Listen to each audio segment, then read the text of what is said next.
I recently saw a video about giraffes on social media that showed them engaging in a behavior called necking. Now, it was an appropriate name for the behavior in question, but when I was growing up, necking meant something a whole lot different. But I'll come back to what it means for giraffes a little bit later. My point is, it sent me down a giraffe rabbit hole, so that's why for this episode, that's what we're talking about. The tallest living terrestrial animals and largest ruminants on Earth, giraffes. I'm your host, Tim the Nature Nerd O'Hara, and this is the Dispatches from the Forest podcast.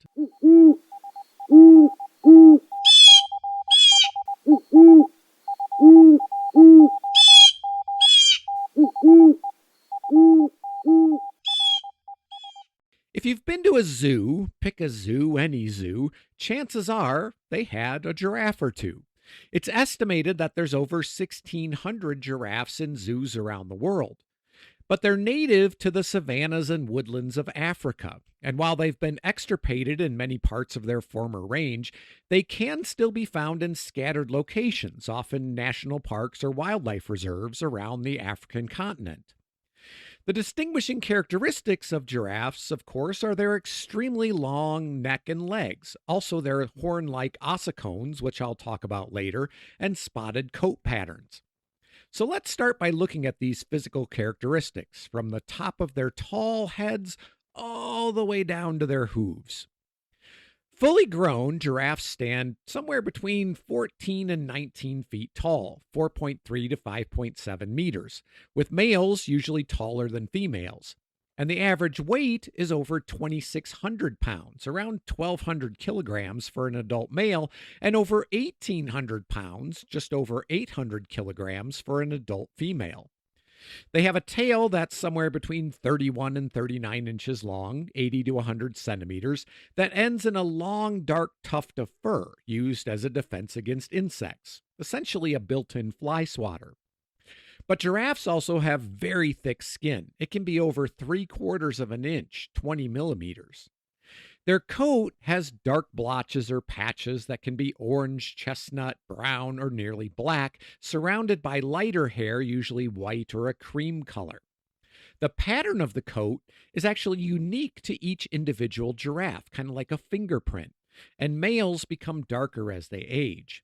Now, spotless or solid color giraffes are rare, but they have been recorded.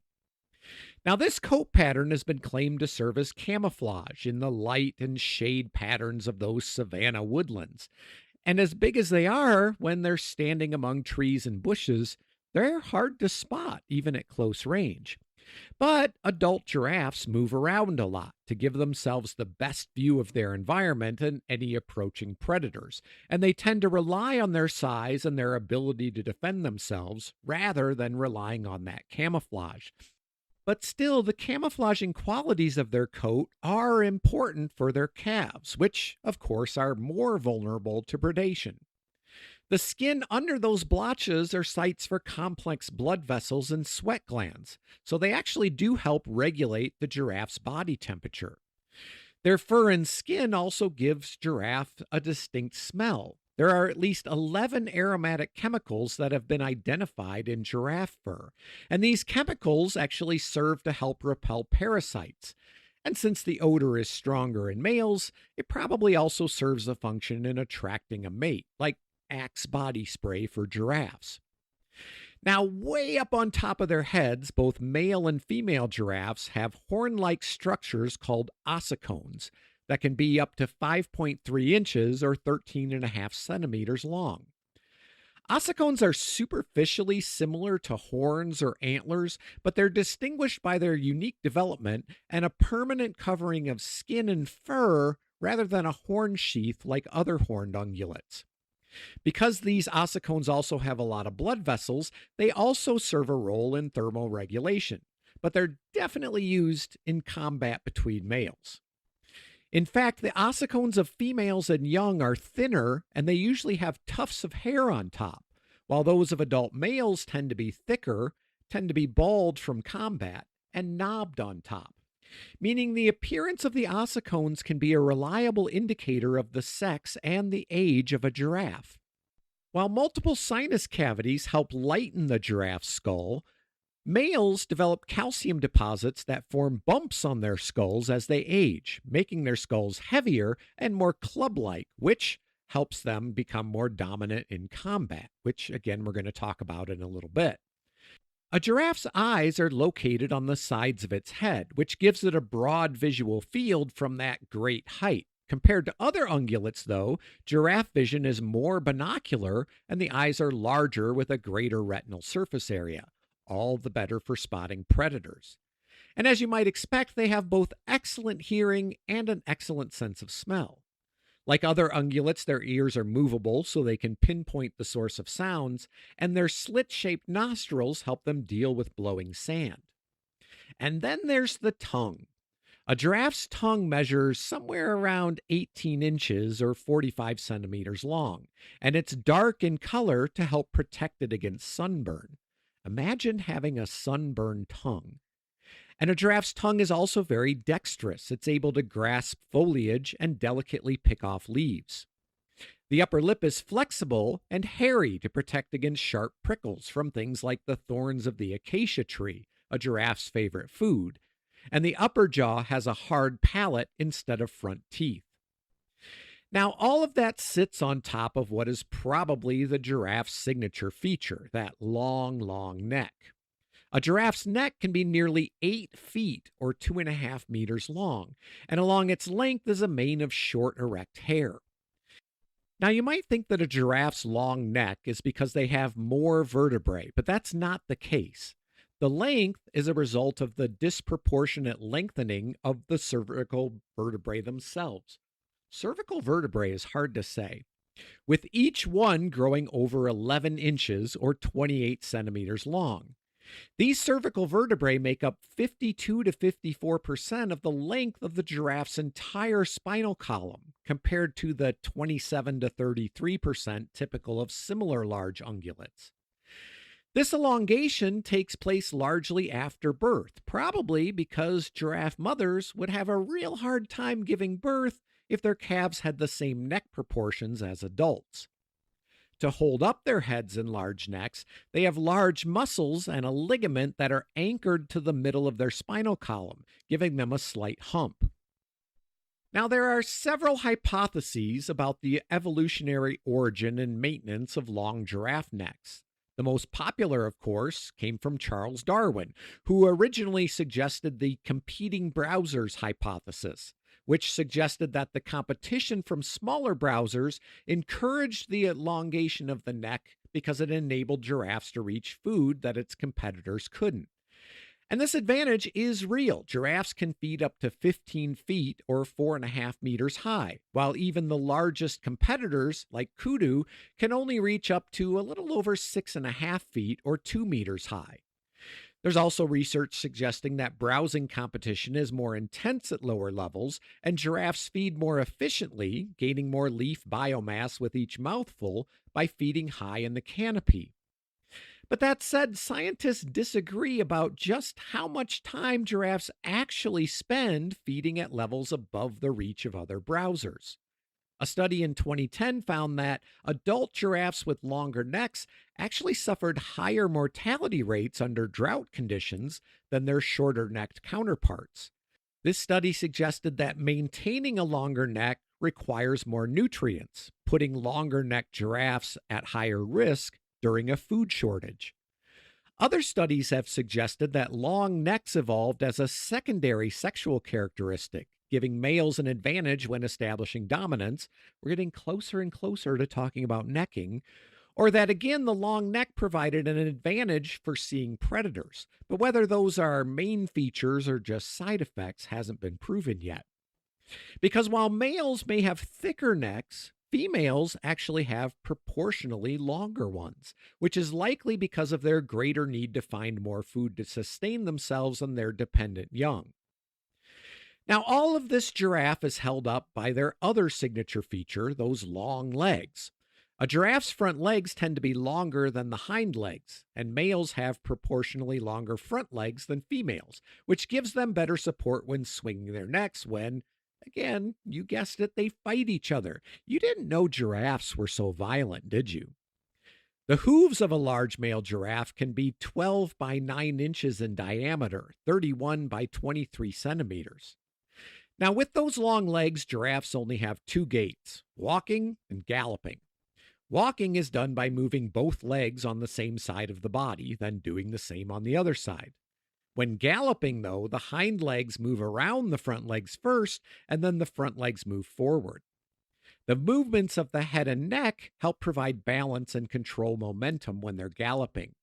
And while it may look ungainly, a giraffe can reach a sprint speed of up to 37 miles an hour, 60 kilometers an hour, and they can sustain 31 miles an hour or 50 kilometers an hour for several kilometers. And that will tucker you out. So when a giraffe rests, it does so by lying with its body on top of its folded legs. But to lie down is a process. It kneels on its front legs and then lowers the rest of its body. And getting back up is also a process. First, it gets up on its front knees, then positions its backside on top of the hind legs, then pulls the backside upward, and the front legs stand straight up again. And at each stage, the animal swings its head for balance. I'm pretty sure that's what I look like when I get up off the floor, but I probably make more grunting noises than a giraffe does. To drink, a giraffe either spreads its front legs or bends its knees so that it can reach the ground. Studies in captivity found that giraffes sleep intermittently about 4.5 hours a day, mostly at night, and they usually sleep lying down, but standing sleeps have also been recorded, particularly in older adults. It's because getting up and down is hard when you get older. Intermittent short deep sleep phases while lying down are characterized by the giraffe bending its neck backwards and resting its head on the hip or thigh, a position believed to indicate that they're going into REM sleep. Now, a giraffe's circulatory system also had to evolve to compensate for its height.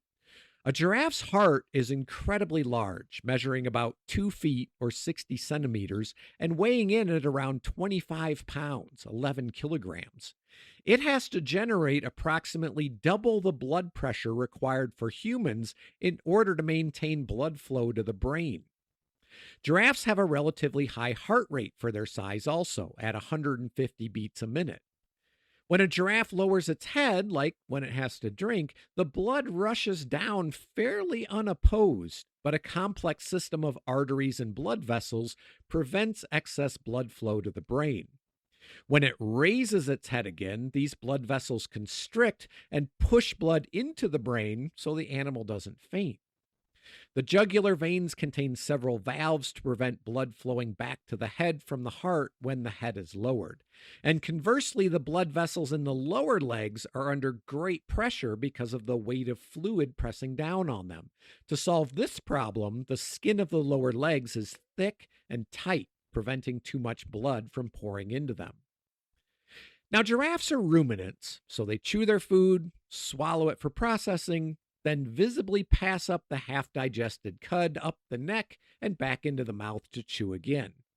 They have 4-chambered stomachs and esophageal muscles that are strong enough to allow regurgitation of food from the stomach up the 8-foot length of that neck and into the mouth for rumination.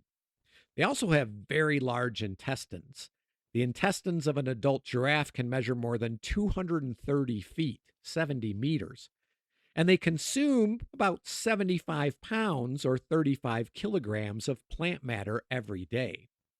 But giraffes actually require less food than many other herbivores because the foliage they eat has more concentrated nutrients and they have a more efficient digestive system. Okay, let's talk about the social lives of giraffes.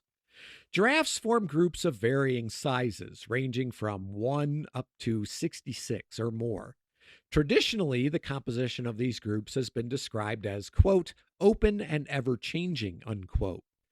Recent studies have found that giraffes form long-lasting social groups or cliques based on kinship, sex, or other factors, and these groups regularly associate with other groups in larger communities or subcommunities, forming what we call a fission-fusion society.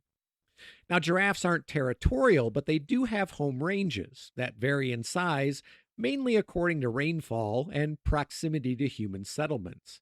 Male giraffes, though, occasionally roam far from areas that they normally frequent.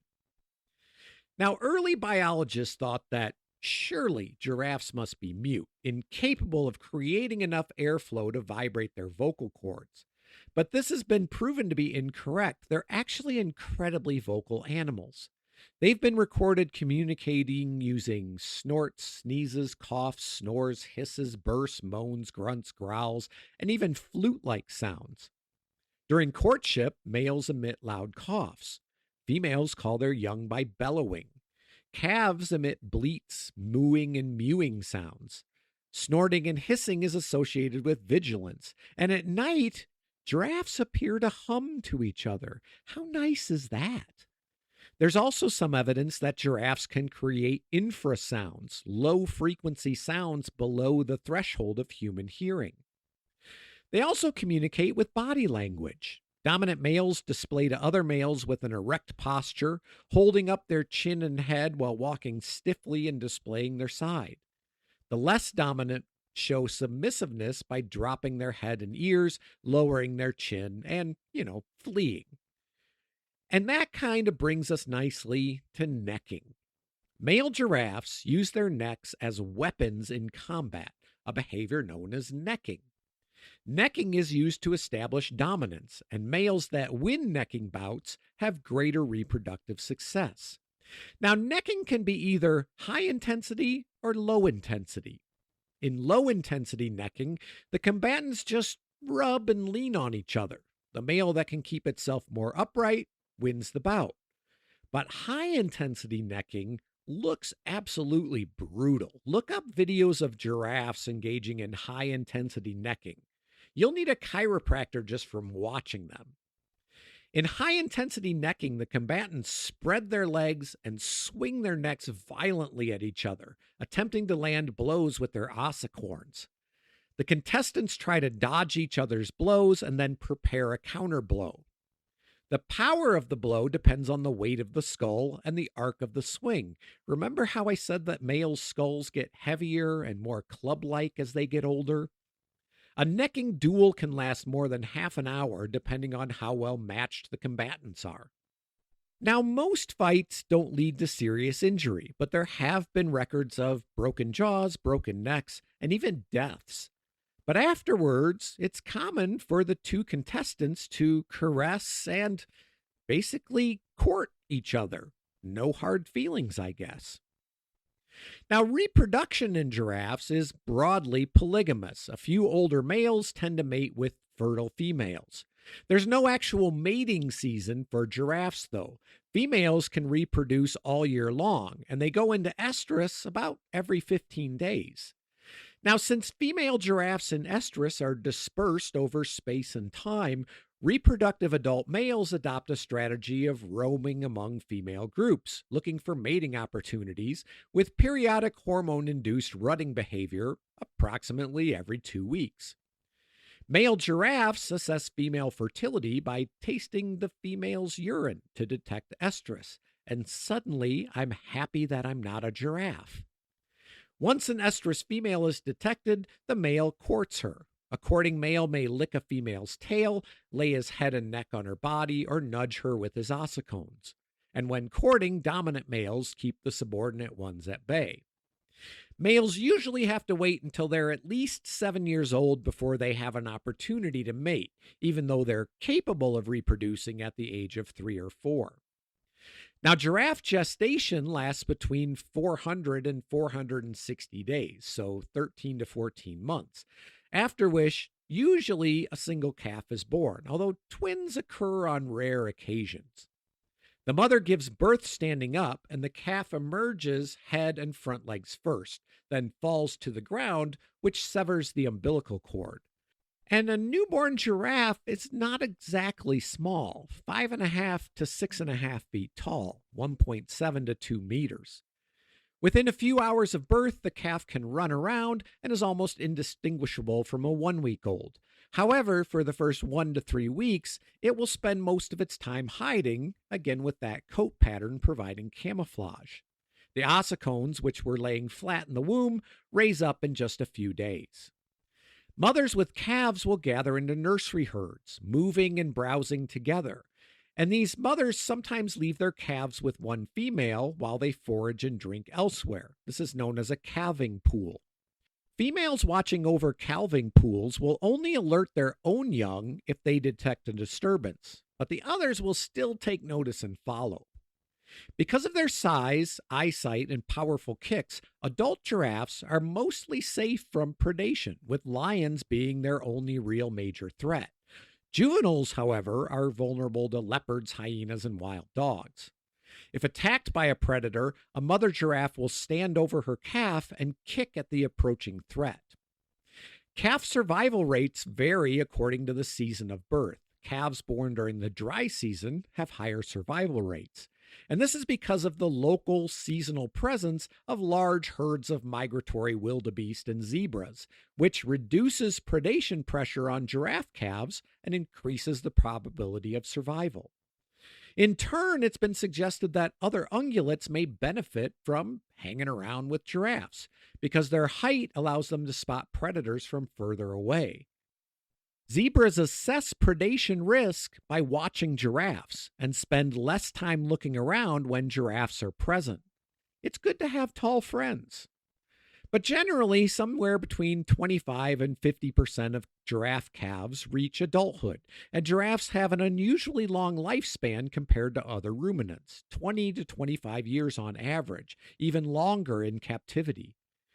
Now, not too surprisingly, giraffes are listed as vulnerable by the IUCN. In 1985, the population was estimated to be around 155,000, but as of 2016, it was down to 97,500. The primary causes for this decline are habitat loss, big surprise there, right? And direct killing for bushmeat markets. Protected areas like national parks provide important habitat and anti-poaching protection for giraffe populations. Community-based conservation efforts outside of national parks have also been effective at protecting giraffes and their habitat.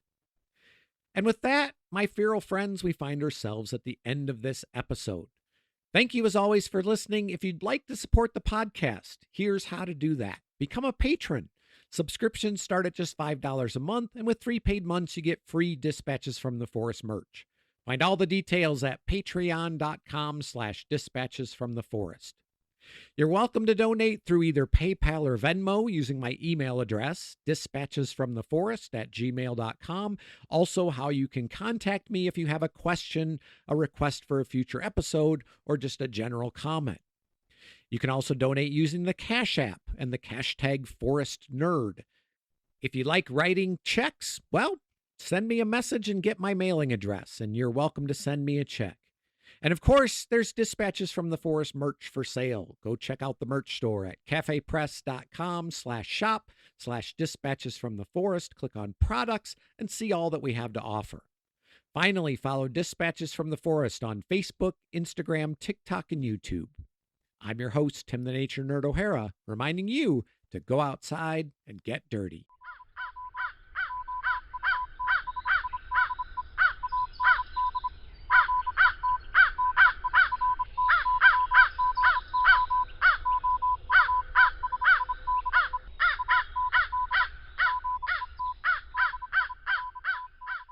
Dispatches from the Forest recognizes that the lands where we live, work, and recreate are the traditional homelands of the Eastern Shoshone and Northern Arapaho people. We understand that this land holds immense significance for the original stewards, Native nations, and peoples of this region. The Dispatches from the Forest podcast is a production of Dispatches from the Forest and may not be used or rebroadcast whole or in part without express written permission.